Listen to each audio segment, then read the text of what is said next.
Hello, everyone, and welcome to Call Your Hits, a Storm Riders Airsoft podcast.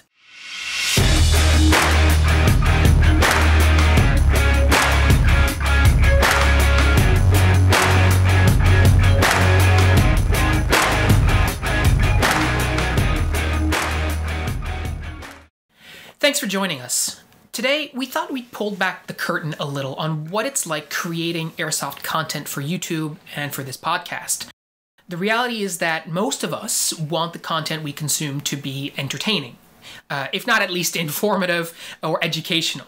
With all of our content, I think we've tried really hard to create content that is a source of useful knowledge to as a broad a player base as possible. And based on the feedback that we've gotten in the comments and stuff, I think we're doing okay at that. But it's worth reminding you guys that, as is the case with almost all media, our content is edited to make it look as good as possible. If you've watched our videos and thought, wow, Phil really did a good job remembering all those lines in one take, well, I got news for you. You're mistaken. It wasn't one take. There were dozens of takes and lots of cuts that got covered up with B-roll, etc. I mean, and when we started doing videos, right, we wrote up scripts and wrote up stuff to read off of, and we still write up stuff to read off of for what we're doing right now.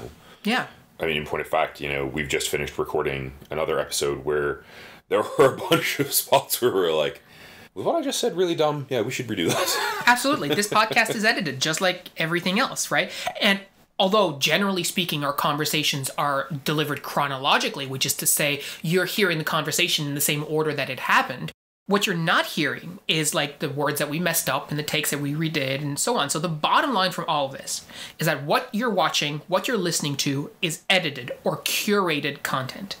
You're seeing the finished product that we, the creators, want you to see or want you to listen to. And that's the conversation we want to have with you today. How realistic is the airsoft content that's available on social media, whether it's YouTube or podcasts, etc.? And does it give you, the viewer, the listener, a good sense of what to expect when you hit the field?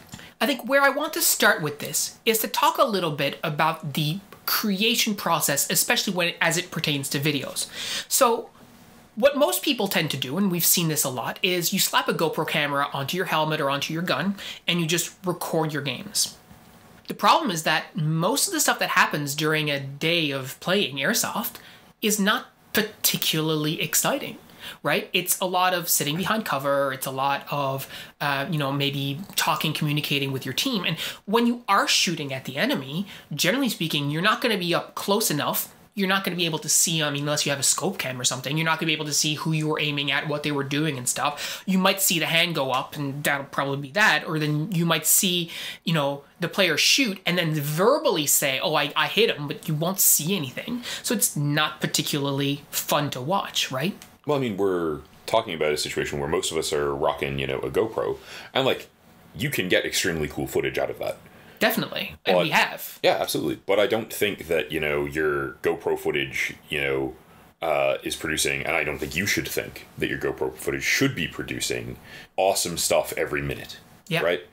And if you just post, an hour of unedited, this is what I did today, it's probably not going to be as much a thing that either Phil or I, or you even, right, really want to watch. You're going to look at it, maybe I don't want to post this. Yeah, I've had a GoPro since 2009. I had a GoPro Hero 2. Now we've got, some better equipment thanks to the fact that we have a YouTube channel that earns a little bit of revenue so we can buy better stuff. But the point of fact is, I have days worth of footage, multiple days worth of footage, like hours and hours and hours of gameplay footage. And everyone should take a moment here to appreciate Phil, who goes through that and curates it and edits it for you, because I'm not doing it. Well, that's not my point. But my point is we have all of these hours of footage, but we only use minutes of that total footage because most of it is not interesting. Most of it is not really showcasing anything particularly worthwhile.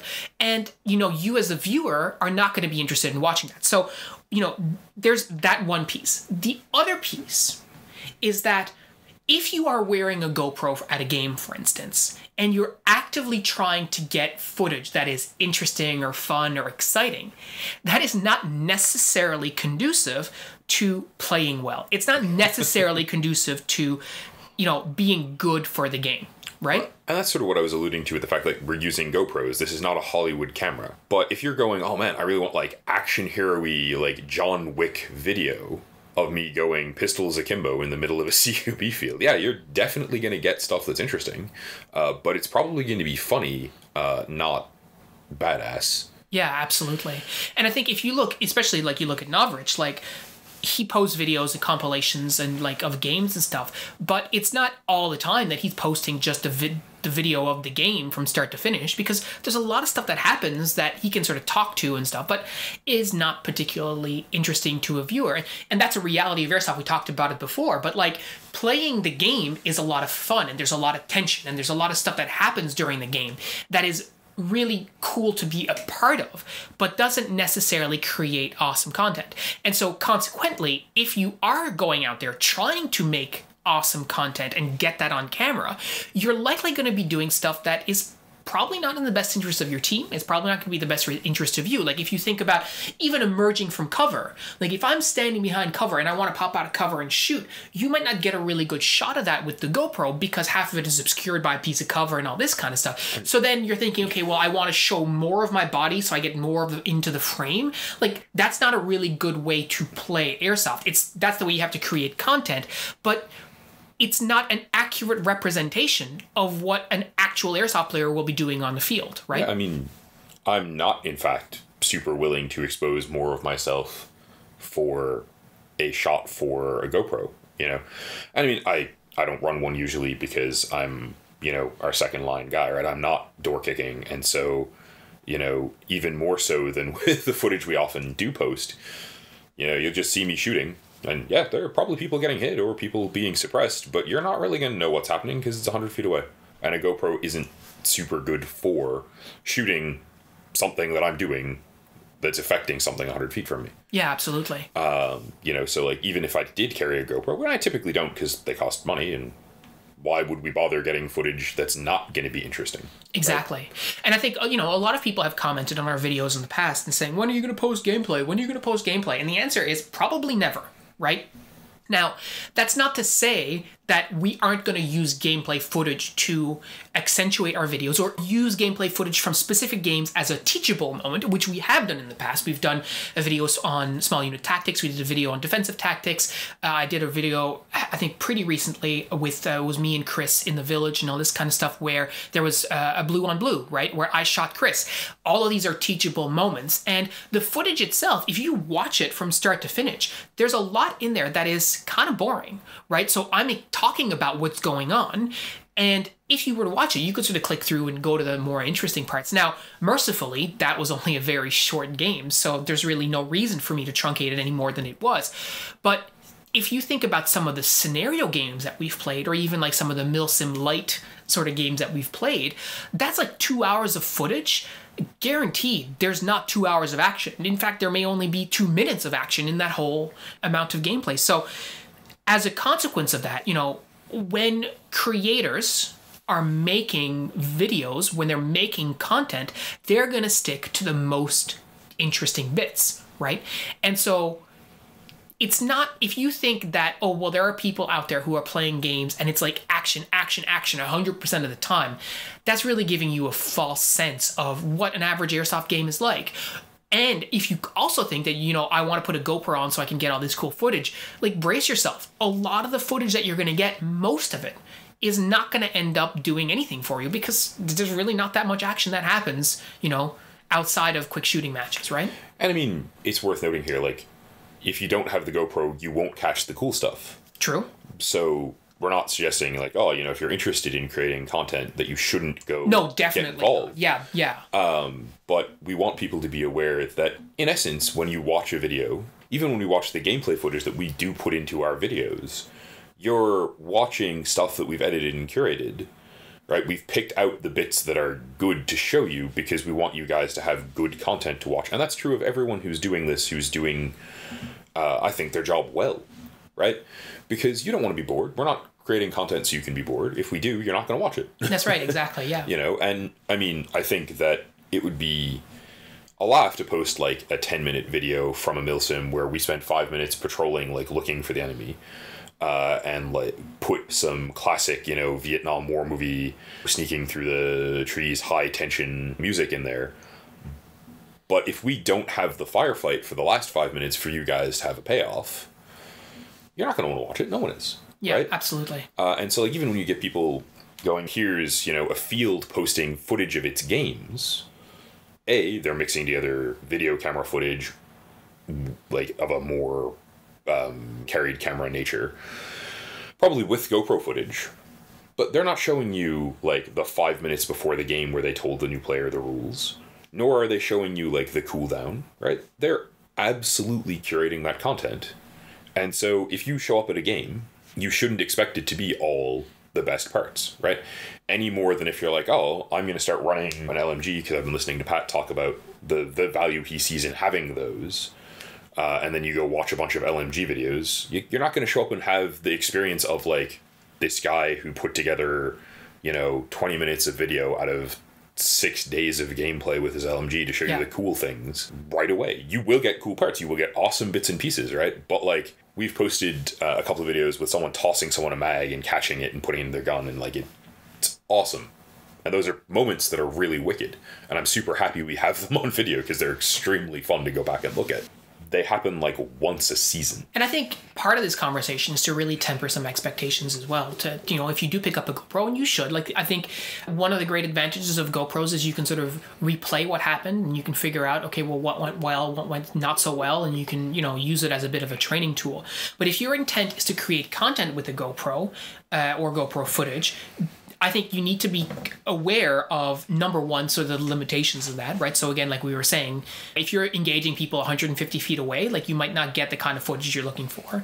And two, you may find that you have to change your playstyle around in ways that are potentially a drawback to you on the field just to get the shot. And that may not be something that you've considered before. So then you wear the GoPro and you play a couple games and you realize you're not getting any cool footage. So then you're taking additional risks on the field so that you can get that footage. And that might not be a direction you want to go in either, right?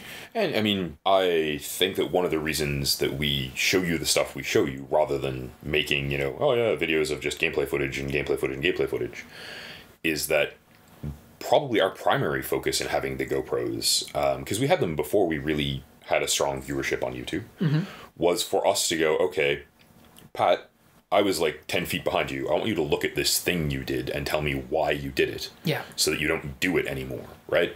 Or looking at your own footage and going, man, I definitely was too far out there and it got me shot.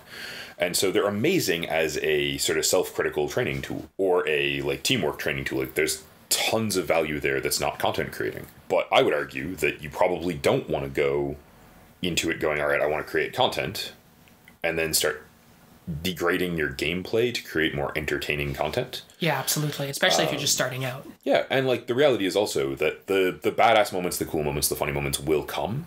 So if you go play more games, you'll get more footage. As you get more footage, you'll get more fun stuff that you can use for content creation. And just to again pull back the curtain on this, I have hard drives, plural, full of GoPro footage, ranging back from 2011, maybe even 2010, to the games that we played last December. Right?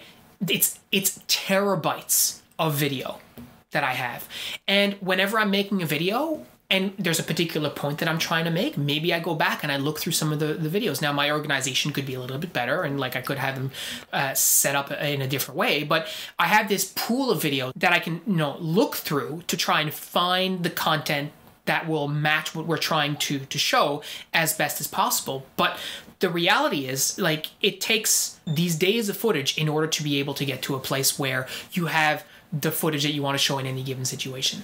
Also that, in addition to it taking, just piles and piles of footage to get you a good library of stuff to develop for creating content, I think probably we can say fairly securely that everyone else is doing the same thing. Exactly. Right? And that's the point that we're trying to make here. If you think that the footage that you're seeing on any airsoft channel, any one of the, like, whether it's our channel or Novrich or whomever, if you think that this is the kind of footage that they're getting every single game, every time they play, that's just not the right impression to have, because it's not true.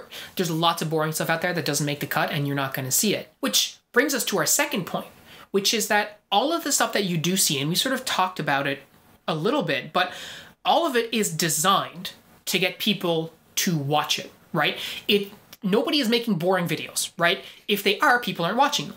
So people are creating videos that are entertaining, that will get the clicks, so to speak, the most views possible, right? And consequently, they will have some sort of wow factor. So if you look at, videos that people click on, it's like there's always some sort of, big sexy hook to get people to watch it and jump into it. Maybe it's a law enforcement officer plays airsoft for the first time and destroys everyone.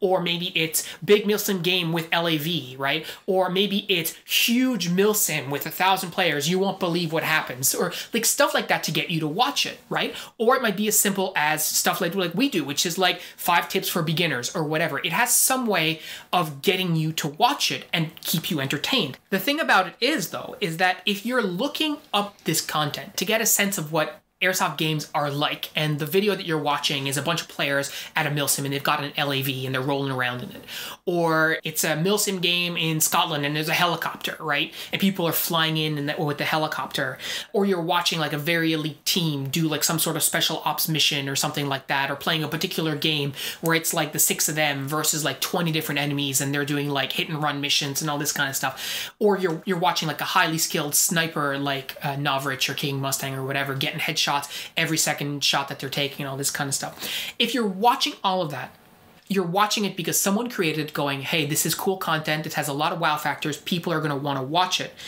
And they do not actually represent what weekend skirmishes, the typical sort of like weekend games that most of us play. They're not an accurate representation of what like a regular airsoft game is like. These are obviously pre-COVID, but these are like really big events that happen once a year, a couple of times a year, are very expensive to put off, that have, might have an entry fee, all this kind of stuff. Those are not the kinds of games that most of us are playing. And if you're watching those games going, wow, my airsoft community sucks in comparison, well, you would probably be right if you thought that every single one of their games were like that. But the reality is that they're not, and it's not that fair comparison. You're watching like the cream of the crop, right? These are the best games those communities can put off. It's not a fair comparison. And the additional reality is that you shouldn't be looking at that and going, man, my content has no value because like I don't have an LAV. And I'm super guilty of that, right? There have been points where the guys were like, yeah, we're going to do this video. And I've been like, is that content like we need to create that people need from us? And I'm not even talking about stuff with gameplay footage, right? Like we've done a bunch of things on gun teching and like basic, here's kit you can use kind of stuff. And I've been like, does that content need to be out there? Do we have value in that sense? And it's really funny for me to be asking those questions of my friends when I spend a lot of time teaching students that, yeah, your voice matters and you should always write stuff because that's how we make creative things. And so, like, I'm guilty of it. Absolutely. And I'll cop to it. But I was wrong, right? Yeah. From this podcast, since we started, we've had guys approach us and go like, hey, it's cool to hear Pat talking about the fact that, like, he is a 6'2" guy who's not skinny and, like, there's gear that works for him.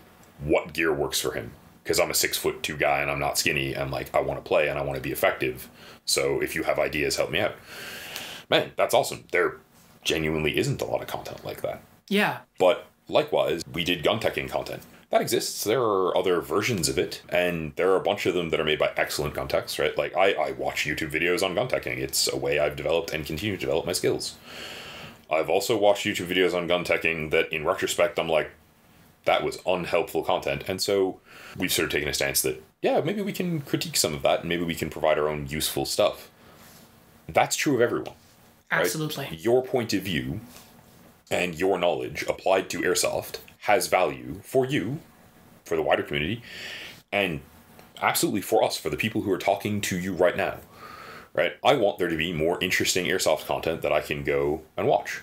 And that doesn't have to include LAVs or tanks or vehicles or helicopters, nor does it have to include like headshot after headshot after headshot, or like footage of, players who are visibly cheating, not calling their hits and then getting lit up and stuff. Like all that is fun enough to watch and it's entertaining, but that's not an accurate representation of what the average airsofting experience is. Well, maybe people calling their hits is a bit more of an average experience, but like, or people feeling like someone's not calling their hits when they probably are, because they don't grasp what the gun they're shooting at the person can actually do. Yeah, you're not actually hitting this person. But my point is to say, like, the average airsoft experience does not involve helicopters. It does not involve vehicles. It involves weekend skirmish games. It involves games with breaks in between where people have time to eat, drink, reload their mags.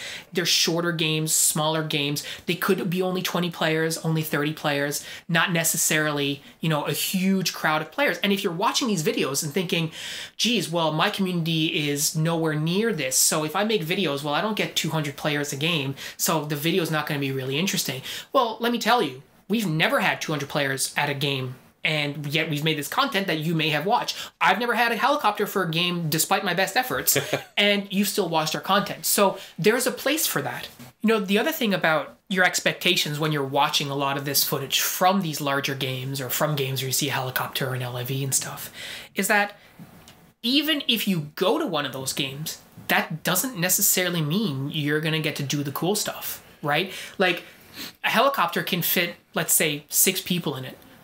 If there's 200 players at the game, who gets to ride the helicopter, right? I've always wondered that, because, I guess fairness would say, like, if everyone's paying $50, we just draw names out of a hat for 6 dudes. Yeah, that's not how that works. But it's probably more like these 6 dudes paid an extra, non-trivial amount of money to be the 6 dudes who get to be the air cavalry, right? Well, yeah, or, in point of fact, a lot of these larger games may actually reserve space in an LAV or in a helicopter or whatever for players who they know who are attending, who are content creators, who are influencers, right? Because they know that it's like, just to use a random name, I'm not sure if this has ever happened, but they know Novrich is coming to their game, so they want to make sure he has the coolest experience, so he promotes their game, their event, as much as possible on his content, in his channel. Hey man, marketing is great.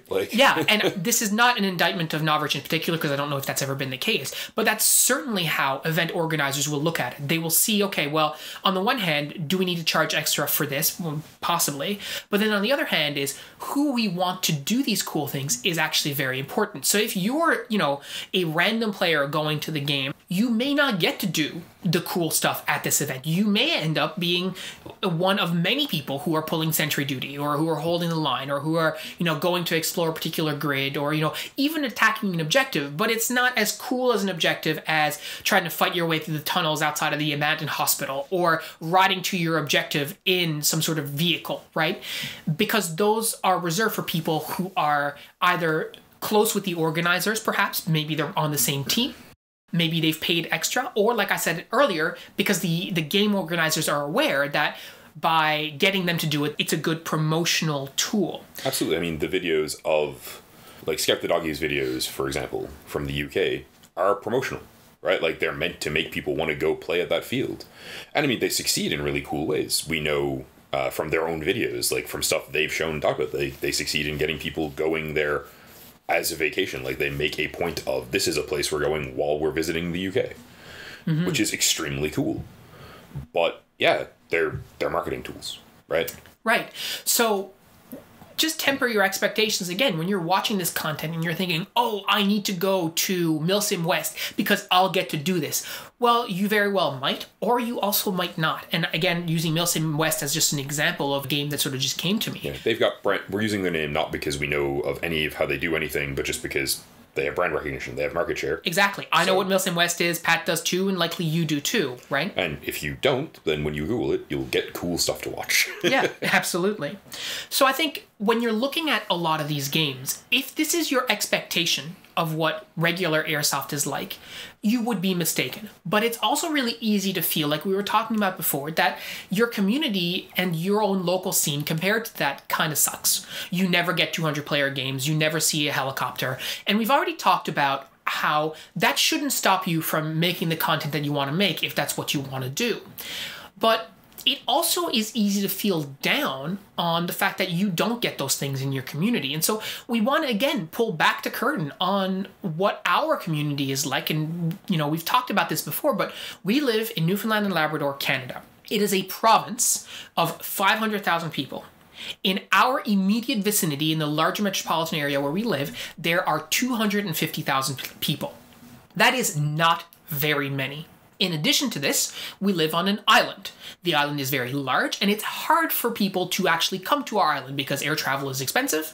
And if you want to drive, well, it's an 8-hour drive across the island, and then it's like a 10-hour ferry ride to Nova Scotia, which is connected to the mainland, and then you can take another 5 hours to drive to the next largest city, which is Halifax. And it's worth noting that doing that entire process saves you the car rental, but is not actually that much cheaper than flying. And it takes a lot of time. So getting here and playing airsoft here, on a I'm going to travel to St. John's to play airsoft, or for us traveling to Halifax to play airsoft, is essentially untenable. You'd have to be extremely motivated. Yeah. And so I also want you to consider the fact that, 250,000 people is the size of our greater metropolitan area. That is not a very large community by most North American standards. If you look at larger cities, it's not really a big population. So if you look at the number of airsoft players you might get in a population like Toronto, that has 7 million people, right? Or how many people you might get playing airsoft in a city like New York, right? Or Atlanta, or Los Angeles. These are huge, huge communities. And so consequently, you're going to have a lot more players, airsoft players in those areas, but it's still a very niche hobby. And so for us in our community, we have a very low number of players compared to a lot of other communities. When we play a weekend game over the summer, if we get 30 players, that's a pretty good game. But let it not be said that that's not super fun, right? We have a tremendous amount of fun doing this with 30 players, 20 players, 15 players. Yeah. Right? Otherwise we wouldn't still be doing it, right? Exactly. And that's the point that I really want us to drive home here, is that if I looked at videos online and thought, wow, their communities are great, my community sucks, I'm never going to get that many players, and it's not even worthwhile.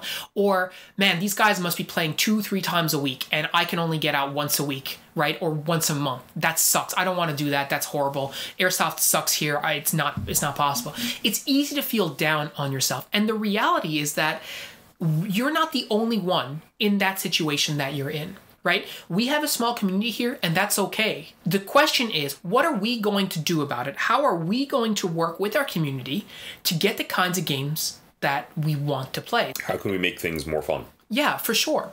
So let's rewind to when I first started playing airsoft. This was 2006. As far as I'm aware, 2006, when I first played airsoft, that was the first time that there was an organized airsoft game in this province. I don't believe that there was one before that. People might have been plinking in their backyards with 2 or 3 people, but this was the first time that there was a call put out to people and said, hey, we're going to Redcliffe, we're playing a game, everybody is welcome. If you have an airsoft gun, come out. If you're interested in airsoft but haven't pulled the trigger on it, come on out. We'll have a community event. And we had 20 players, and that was great.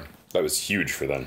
Absolutely massive. And then shortly after that, we had a couple more games, and player went from 20 to 16, and then 12, and then 10. And there were lots of seasons where we had no more than 10 players for games, and that was fine. The question then became not, oh my God, our community sucks, there's just no way to play airsoft here, but it's okay, what can we do? Right?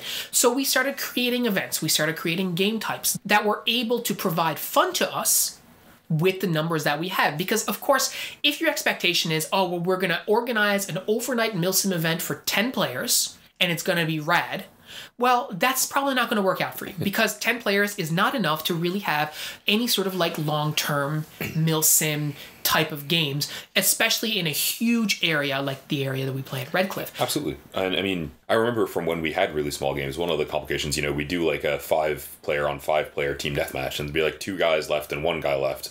And those 3 players are playing, but they've all just wandered off into the woods, and we're just all right, you guys have 5 minutes, and if you're not finished the game in 5 minutes, it's going to be you 3 on the 7 of us who are standing around here bored, because we're bored. Absolutely. So if you're looking at this content online, you're like, wow, this is what airsoft is like, and my community would never be that good. Firstly, we hope we've convinced you that that is not what airsoft is like. The regular airsoft games are much chiller than that, number one. But then the second thing is you really need to consider, okay, well, if your community is not as cool and vibrant and not as fun as you would like it to, you have the keys in your hand to make it better. Maybe you organize your own game. right? Maybe you create your own game mode, and we've seen that over the summer. We had one of the refs locally who said, you know what, we are always playing the game modes, but why don't we do like a payload type game? And so he built a prop that he could be the payload in, right? So he was protected inside this payload, and he walked down the field and people were in contact with him. And that was a way that he was able to make that more fun for him, and in turn, more fun for us. Does that mean that it was as cool as if the payload had been a Jeep? No. But was it still fun? Absolutely. And that, at the end of the day, is what airsoft is all about, right? It's about having fun. And just because your community is not as cool potentially as another community does not mean that you can't have fun with it. Nor does it mean that you can't do cool stuff and create content and show us your cool stuff so that, to be completely honest with you, we can steal your good ideas. Absolutely. Right? Absolutely. You know, there are tons of videos out there at this point about creating cool props for airsoft.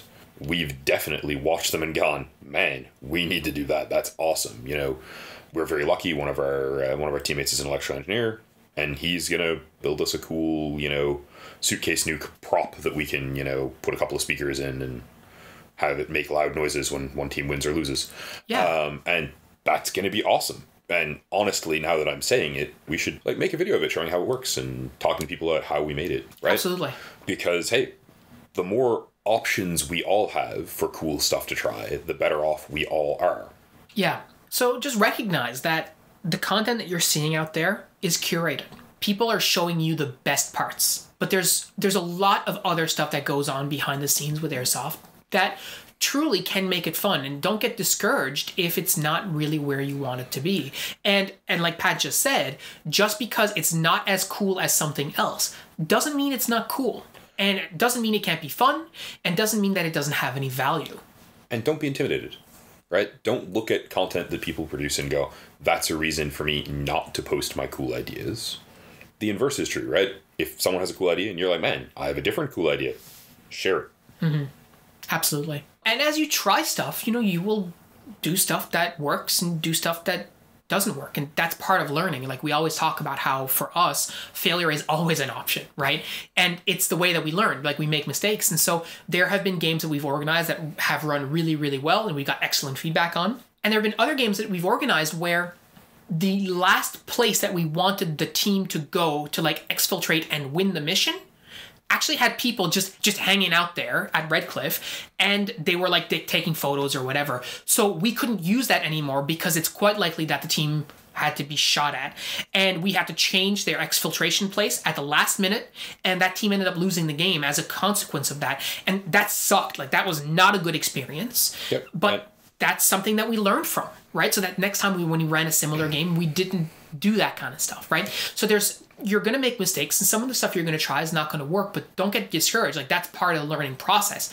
But don't look at stuff that you see online and think, I will never be that cool, and then just not try. Because the reality is, yeah, you might never be that cool, but most people aren't either, and that's totally, totally fine. There's tons and tons of room to make new and interesting stuff. At the same time, like all of the people on my team do sit down and watch just random like videos of people shooting because we're like, man, it's January and I want to play some airsoft, but it's cold and shitty out, so I'm just gonna hug my gun and watch a video of people shooting in somewhere warm. Totally.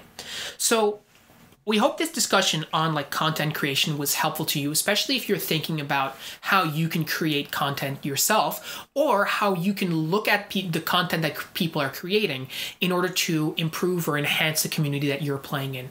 If you look at your community and you think, my community sucks, I'm really not having fun with this, you should really think about, okay, well, how can I make it better? Because at the end of the day, it's up to you. We've done that. We've really tried to make our community better by hosting the kinds of games that we would like to play in. And you can do the exact same thing, right? So just keep that in mind. When you're seeing content online, you're not necessarily seeing an accurate representation of what average airsoft is like. Take it with a grain of salt and play the type of airsoft or create the type of content that you want to see, and the rest will flow naturally. And as always, just have fun, right? That's the biggest thing. Is if you're looking at something in content creation for airsoft, or you're thinking too much about content creation for airsoft and you think it's damaging your fun, don't do it. Yeah, absolutely. All right, guys. Well, it's been fantastic chatting with you about this. So everyone have a good week, and we'll talk to you next week. Thanks for tuning in. See you later, guys.